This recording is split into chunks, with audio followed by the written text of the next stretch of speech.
Hey guys, it's Jeff with Half-Ass Gaming, and today we're doing a little interview with my good friend Drew.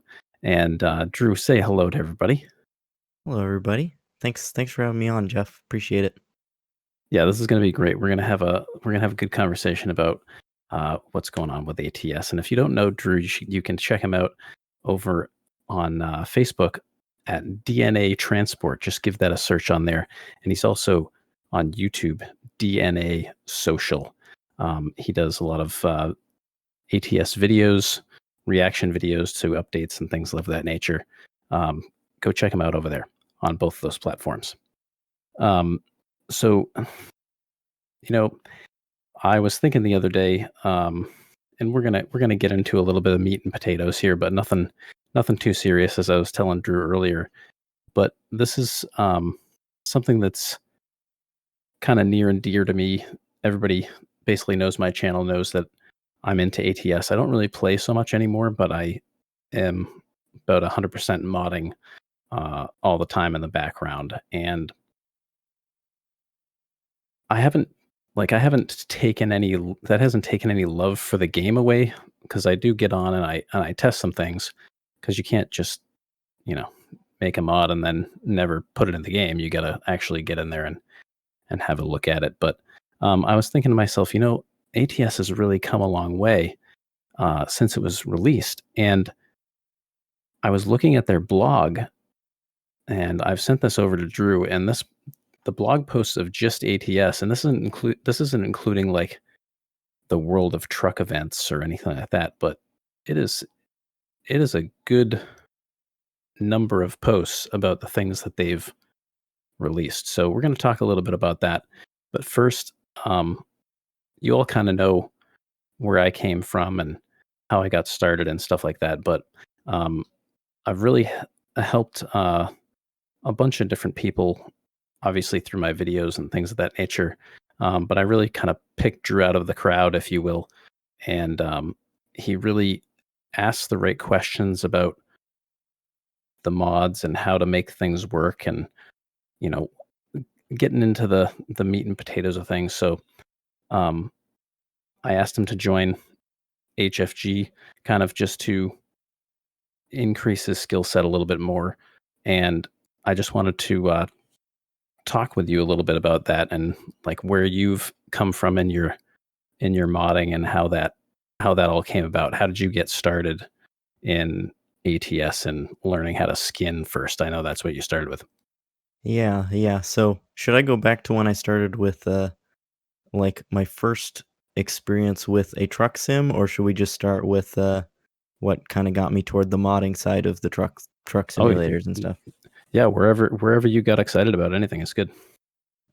So I was actually just thinking about this recently. Like, it is crazy how far I've come with this stuff. I started playing when I was like 7, I think, and that was like 18 Wheels of Steel Convoy or something like that.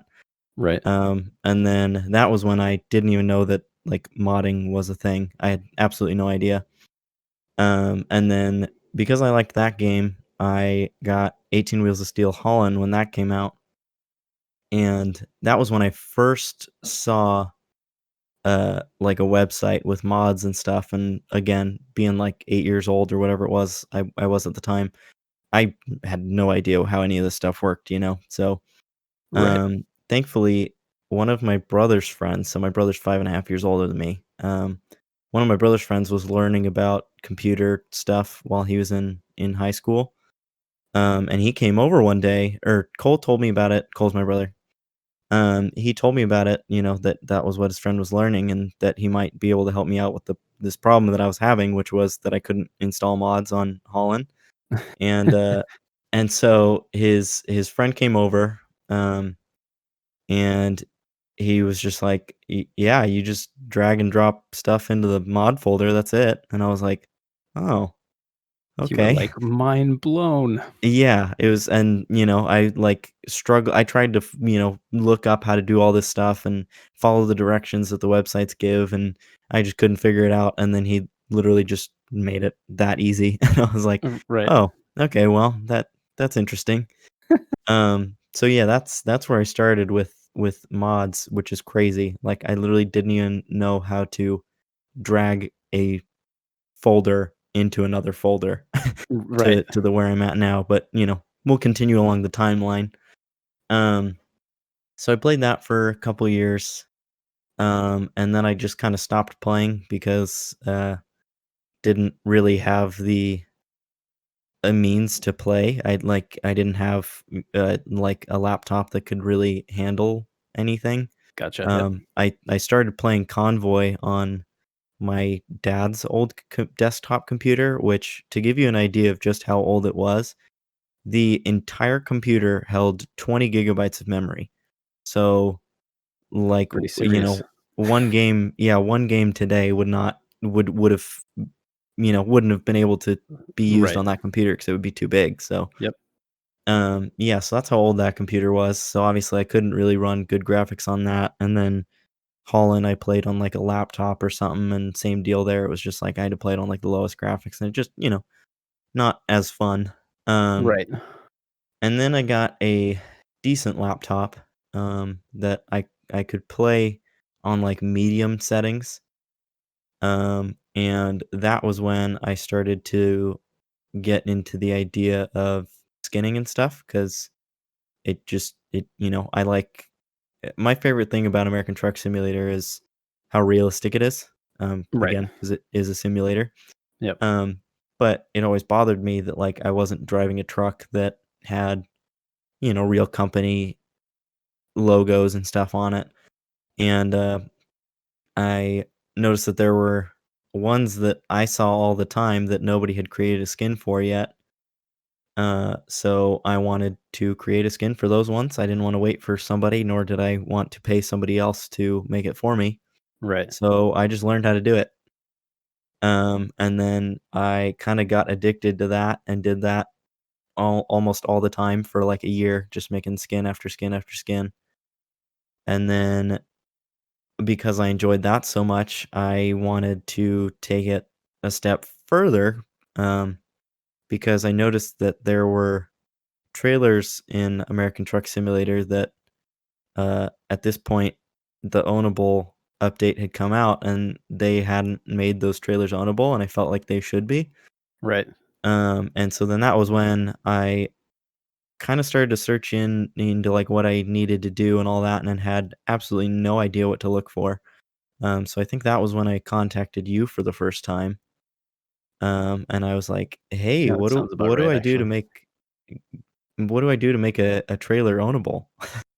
Right. Yeah. And then you kind of walked me through some of that, gave me some pointers on what videos to look at, and just kind of went from there. And then, like you mentioned at the start, you added me into the HFG group, and that was where I got any other questions I had answered. Um, and then I got addicted to that, and I made 4 different trailers that SCS had not made ownable. I made them ownable.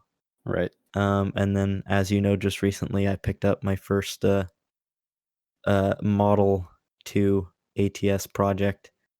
Um, and that is my current journey that I'm on is in gaming my first model, and I'm having a ton of fun with that. And uh, yeah, I'm really excited to. I'm closing in on the finishing touches. Well, quote unquote finishing touches. Obviously, I'll have updates and stuff from there, but Oh, yeah, you it's know, never done, so, yeah, um, exactly.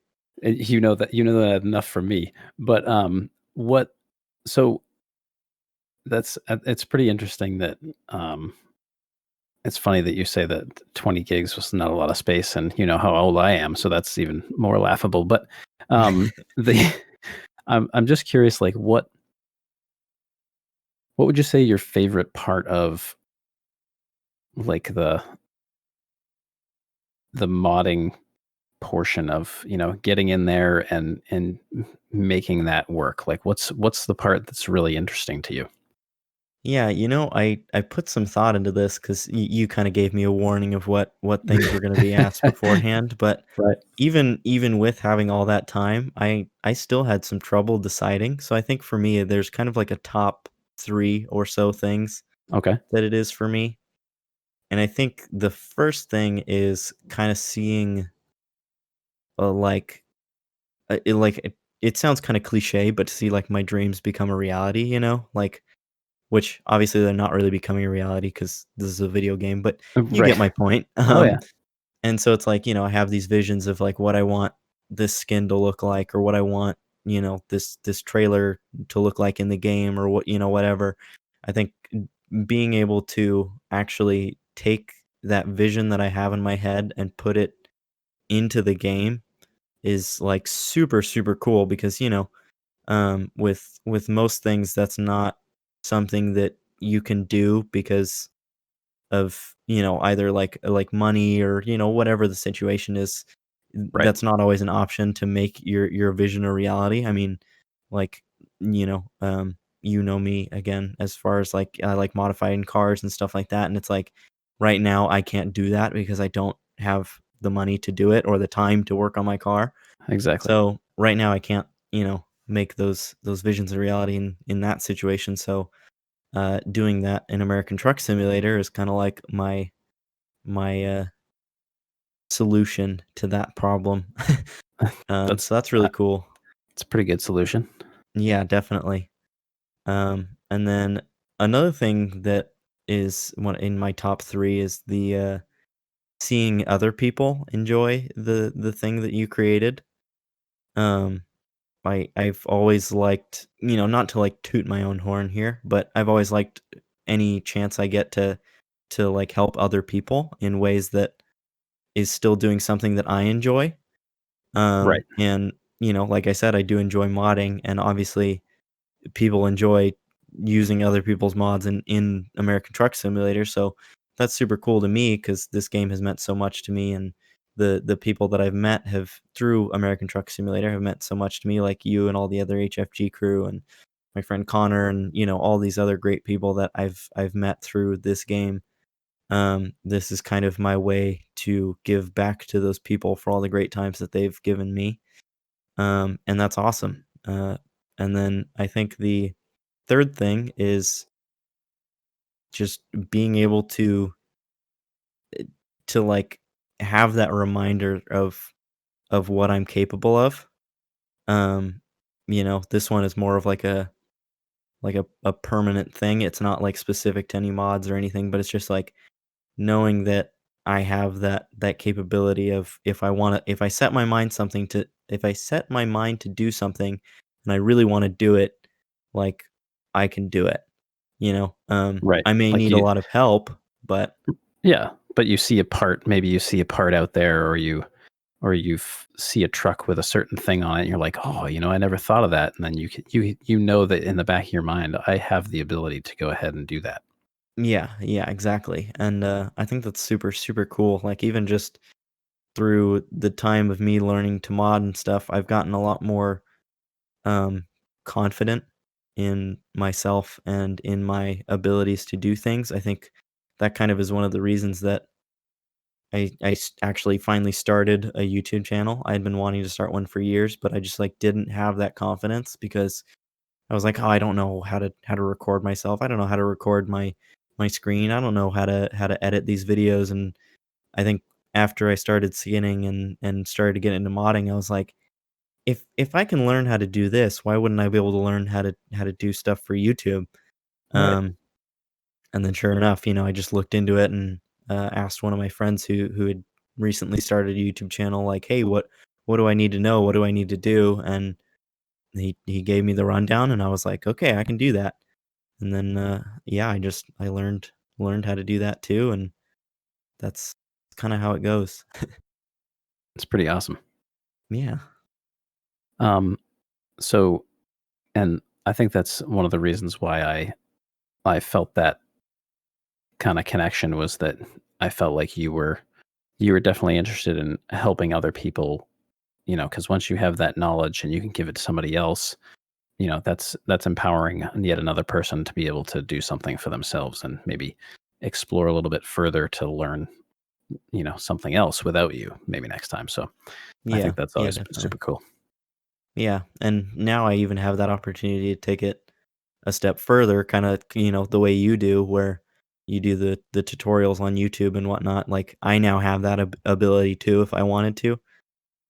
Right. Excuse Yep. me. So yeah, I'm planning to actually record a skinning tutorial here soon. Because a lot of people have been asking uh now that ATS has changed the way that trucks get skinned with the accessories being separate. Right. Even people that do know how to skin don't know how to do that part, and it's just not easy to explain over text. Plus, I'd have to then explain it to a lot of different people. Whereas if I record at any point, anybody can just go back and watch that video, or they can search on YouTube how to skin, and hopefully my video will show up, or whatever the case. So I'm definitely excited for that one. I'm nervous because that'll be my first tutorial, but I'm very excited because that's something that will permanently be able to help people, or at least semi-permanently until ATS changes the way skinning works again. Yeah, exactly. Yeah, totally. The videos are super helpful when you can just point somebody to, exactly the video that they need to watch in order to get more information. And then from there, if they have trouble, they can say, "Hey, I was doing this part and I got stuck here." And then you have a little bit more. It's not like, "How do I do it?" You know what I mean? Then you can narrow Yeah. down that particular issue that they're having trouble with. Yeah, yeah, because I mean, that's kinda what I did when I first met you, is that, I watched some of the videos or had you tell me which videos I should watch, and then I asked further questions from there, and then there were a few times where I asked you questions before watching the video that you told me to do, and, you gave me some crap for that, which was well deserved, but, yeah, I definitely, appreciate the videos, and I'm glad that I feel confident enough to that point where I now can put out my own videos and hopefully help some people too. Yeah, for sure. I'll be looking forward to that one. Now, you know, SCS Software has gotten, and if you don't know, SCS Software is the publisher, well, um, the studio that creates American Truck Simulator and Euro Truck Simulator 2. Um, so over the seems like hundreds of years now that they've been doing these trucking simulators, and they did Holland and Extreme Trucker 2 and the other game that you played, I believe, Convoy. Yep. They were in charge of doing those as well. And no sooner did ATS come out, but everybody that was used to Holland, who had since been playing it, since 2006 or whatever, whenever it came out.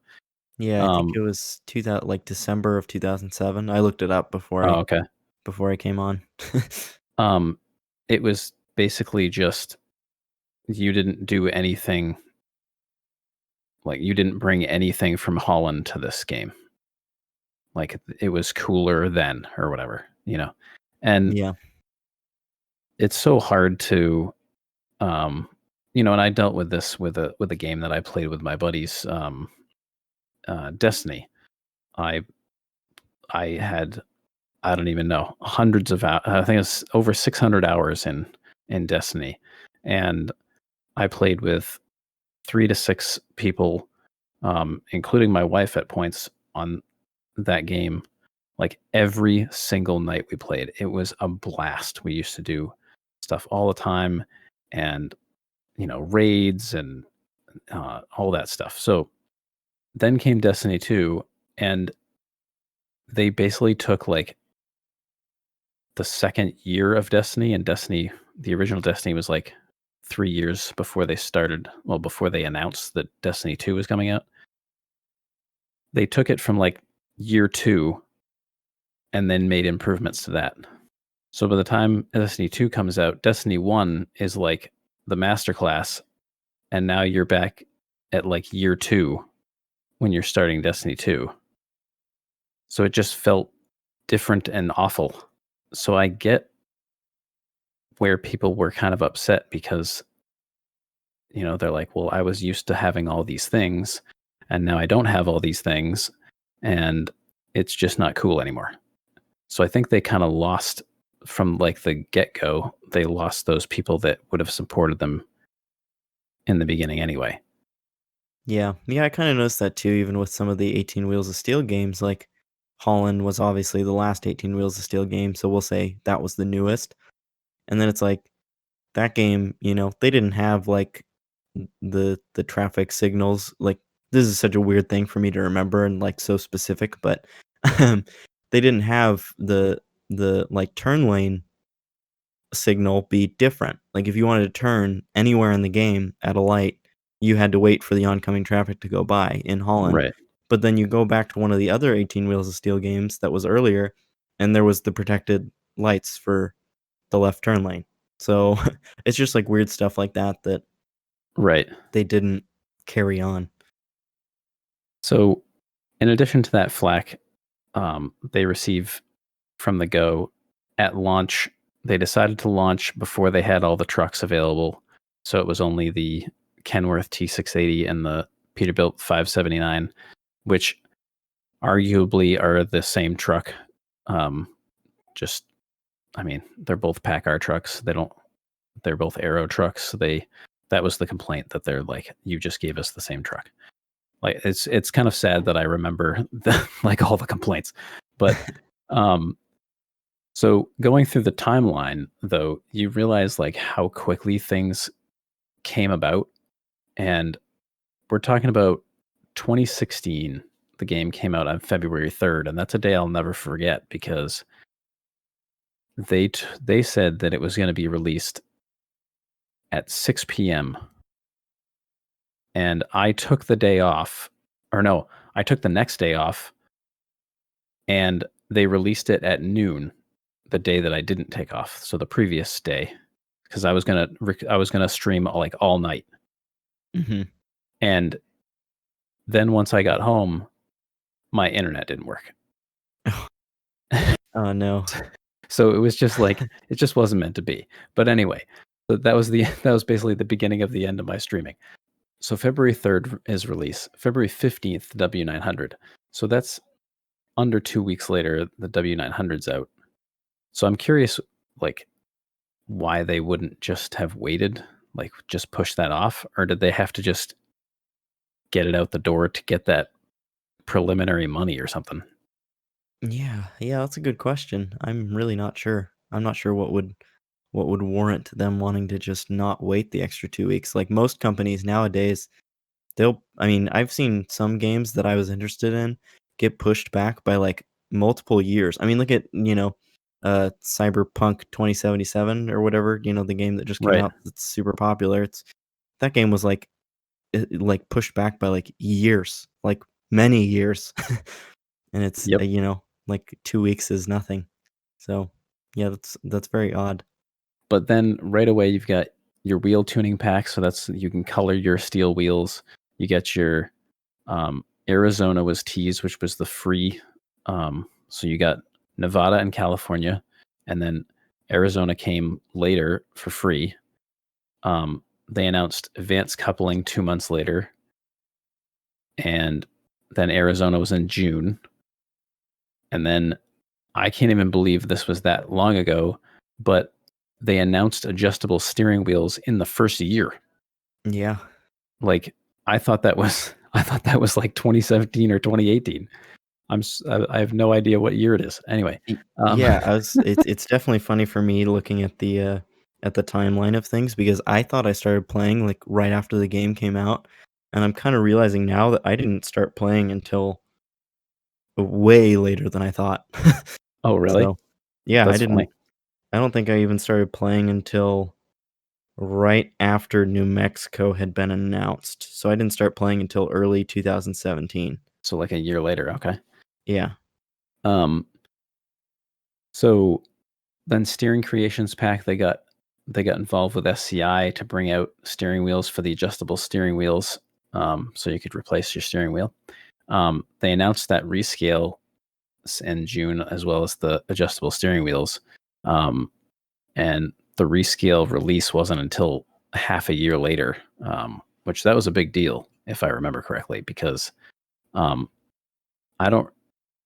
I mean, quite obviously at this point you weren't around for that necessarily, but it was like 15 minutes from Las Vegas to Los Angeles or something. Like it was it was a ridiculously short time.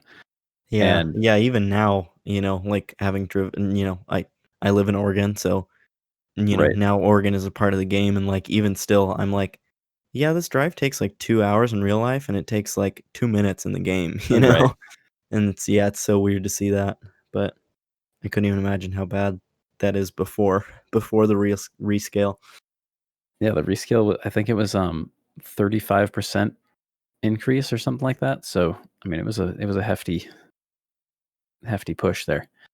Um, so then right after that was when New Mexico was announced, and then liftable trailer axles because we already had lift axles for the trucks because for some reason they're all 6x2s, even though like I don't think I've ever even seen one in real life. I forget what 1.6 I think was with liftable trailers, but um, that was for New Mexico, if I recall correctly. Then they changed. The big thing was the flares. I'm sure you probably remember that. Um, Barely. everybody made custom flares off of the old values, and so it would just anytime you open the game, it would just crash because it was looking for files that didn't exist anymore in the game. Um, so there was a big thing of taking all the old flares and actually copying them as a mod to make them work. Like to make one truck work, you had to copy every single flare from the previous game, um, or the previous update rather. So yeah, we're not even 2 years in, and we're talking about heavy cargo pack. They've announced doubles. They have Arizona released adjustable steering wheels. Oh, and the 389 released. So I mean, we're up to 4 trucks, and we're not even done with the second year yet, or not even done with the first year yet. Um, and then by the second year, you get your new flares. When Big Sur closed Highway 1, they made it in game, so it was real. Then you had to the Operation Big Sur took part, where you had to the World of Trucks thing, where you had to go get the dirt and haul it away. Yeah, it's crazy. Pretty like that was quite a bit later though, wasn't it? From when Big Sur actually closed, because I mean, they tried to keep it realistic, and realistically that because my family and I had gone on a trip, uh, down that highway, like, not even a year before that happened, Right, and then we wanted to go back the next year and obviously, couldn't. right, And I think that they even at that point, they had said it would still be, like, another year before it would be cleared, or, they gave some crazy amount of time, 'cause, I mean, it was significant, it was right. a very significant landslide, so, yeah. Um, yeah, I think that operation it was almost a year later, but by the time they started that, and I think it was because it actually took that long. So they were making that an event Yeah. to like finish it up, quote unquote. Yeah. Yeah, they were Um, keeping it realistic with the time that it would finish in real life. right. Um, so yeah, so that was pretty cool. And then you had Oregon was teased at the beginning of 2018. Trailer ownership in the summer was announced, and then comes the trucks and the ownable trailers. So Oregon was released in October of 2018. VNL released in November. Then you get special transport 2 days later. The detours, which are like my most hated part of this game, No kidding. were released in December. Um, but yeah, so let's see. So we have VNL, then Lone Star, then the Mac, and the 49X, and the Cascadia all in a year and a half. Yeah, that's so crazy. It doesn't feel like it was that fast. It feels like an eternity It does, that doesn't it? we were waiting for those trucks and then, waiting for more trucks, I should say. Right. And then you look back at the actual calendar and it was like hardly any time at all when it all, when you think about all of it together, it was really hardly any time at all. Yeah. So then 2020, even with everything that the world has been going through, they've come out with Blender Tools 2.0, announced Idaho, converted the audio to Fmod, announced Colorado, did the Mac Anthem. In 1.38, they revamped Las Vegas, released Idaho, Low Boys in 139, gave us Heavy Tires, the 49X, the 1.39, which has changed to Fmod again. Colorado released Cascadia, and they just announced Wyoming. Yeah. Yeah, I and then mean, you look at the timeline and it's like, you know, multiple things a month for almost every single month throughout the year. They didn't do anything in May or August, yep. and that's pretty much it. Everything else has at least one thing, but most have two. So January's got two things, February's got two things, uh, April's got two, June has two, July has two, And like they're working on 2 games simultaneously, so it's like, those other months are probably the other game, it's like a constant. It's just impressive to see where they've come from when you're looking at, like, 2016. You're talking about what, 1, 2, 3, 4, 5, 6, 7, 8, 9, 10, 11, 12, like 14 entries. And then in 2020 alone, you're talking about, I don't know, 20 at least. yeah. And then And it's and also they're like I actual things, not just talking about something. yeah, it's not just like, "Oh, hey, we announced this." It's like, "Yeah, we actually did this." Yep. Yeah, and then, I also wanted to mention too that it's nice that, on the stream, I like that they kinda still give updates on how much their team has grown. I just remember a couple streams ago, so maybe one of the ones earlier this year, they were like, "When we originally released this game, we were a team of 6, for both games, and Right. now it's like they've got some people that are dedicated to one game, some people that are dedicated to the other, and then some people that do a mix of both, but now their team is like I think they said most recently it's like more than 100 people, Yep. and that's so crazy to see, like, how far they've come. Yeah, and it shows in the quality of their work as of late, for sure. Which Most is definitely. which is of course welcomed by modders like us. Yep, definitely. Yeah, Um, I'm very excited and very nervous for the, lighting being redone. oh my goodness, that That is. is gonna break so many things.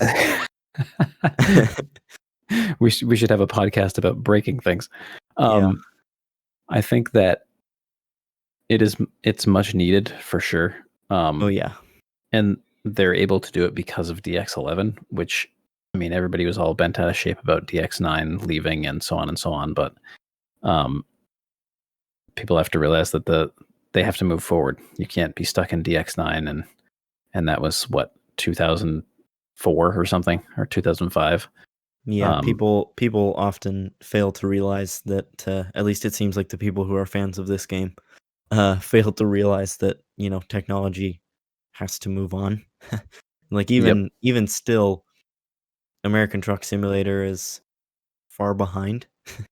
Not, like, to put it in the nicest way, they're just not using the most up-to-date technology, right. I mean, you know? they have their own code. They're not using like Unity or anything like that, like normal AAA houses are doing. They've kind of created their own thing and are working around that. So obviously, it's going to be a little bit more difficult to keep updating things. But you're not going to get the best stuff unless you push for that. Yeah.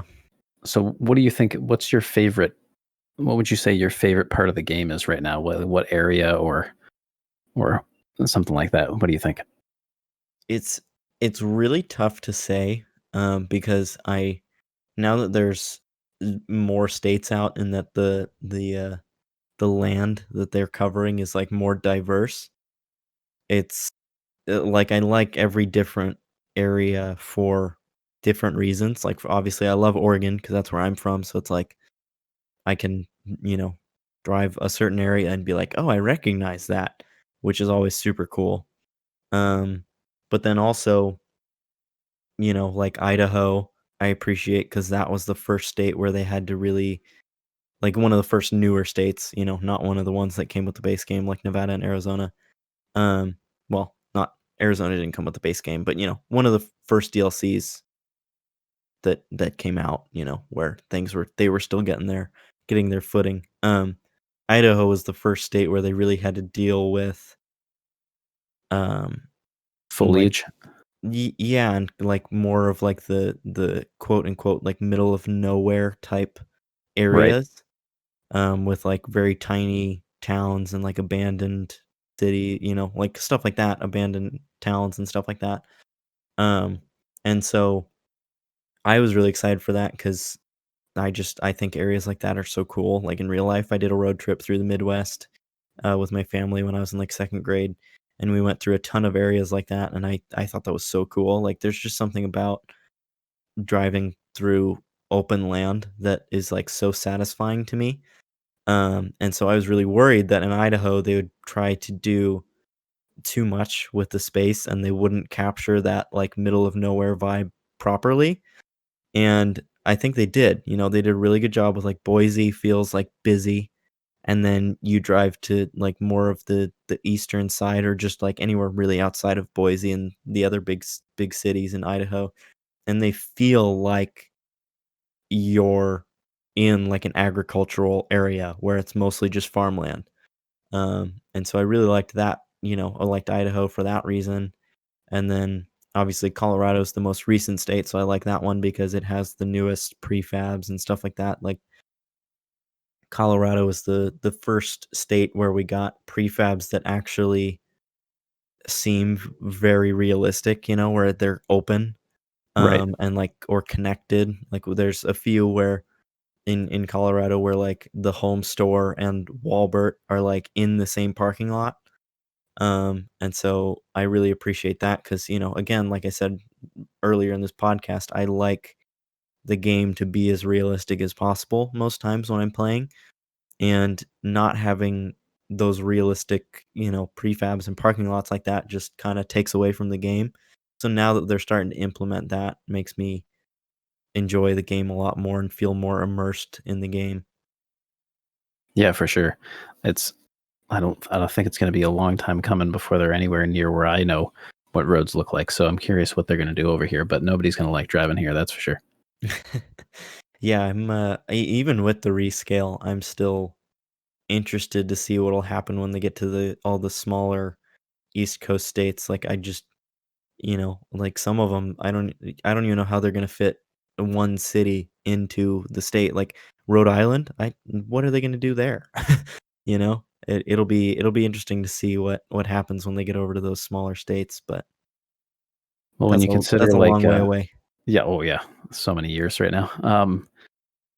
When you consider places like Wyoming and I mean even Oregon and those types of places, you're talking about Maine, Vermont, New Hampshire, Massachusetts, Connecticut, and Rhode Island, and that's still probably smaller than definitely Wyoming, but probably smaller than Oregon.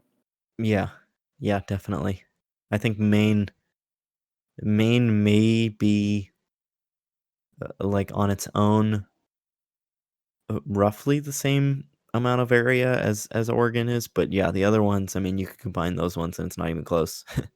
So, Yeah, I yeah, mean, to drive from basically one edge of where I live in Massachusetts to the other edge, if you could drive straight without, like if you could fly in a helicopter at 55 miles an hour, it would take you 3 hours. oh, yeah. Yeah, not So, not the case over here. Yeah, we have Interstate 5, which basically does run straight north south. mhm, And to yeah, go from the Oregon border to I mean, the Oregon-Washington border to the Oregon-California border, probably like 6, 7 hours. right. Depends That's what I on figured. Yeah, obviously depends on how fast you're going, but of course. yeah. Yeah, so it's definitely going to be. So I think if they ever get over there, it's going to be especially those types of places are going to be like a package. Like you're going to get all of those places as one thing because it's too much to make. You're only going to have like in mass, you're going to have Boston and Springfield. Those are probably the Yeah. two biggest cities, and that's all that's going to happen. That's about it. Yeah. So, but Yeah, yeah, it'll be interesting. it's just exciting to see, where they've come and the last couple of trucks that were released are really super quality compared to the original trucks. So it's nice to see that they're in the background. They're also working on enhancing their craft in that regard, as well as, like you said, the prefabs. So, hopefully it's only going to get better. Yeah. Yeah, definitely. It certainly seems like it will. They continue in the right direction, which is refreshing. Excuse me, refreshing. Yeah, for sure. Well, I think that's going to cover the gamut of what I was looking to talk about today. So I really appreciate you coming on and chatting with me for a little bit. If you want to give everybody your channel names and Facebook pages again, I would appreciate that. Yeah, sounds good. Thank you again for having me on. I had a great time. I love talking about stuff that I'm passionate about, and I am definitely passionate about American Truck Simulator, so I appreciate that.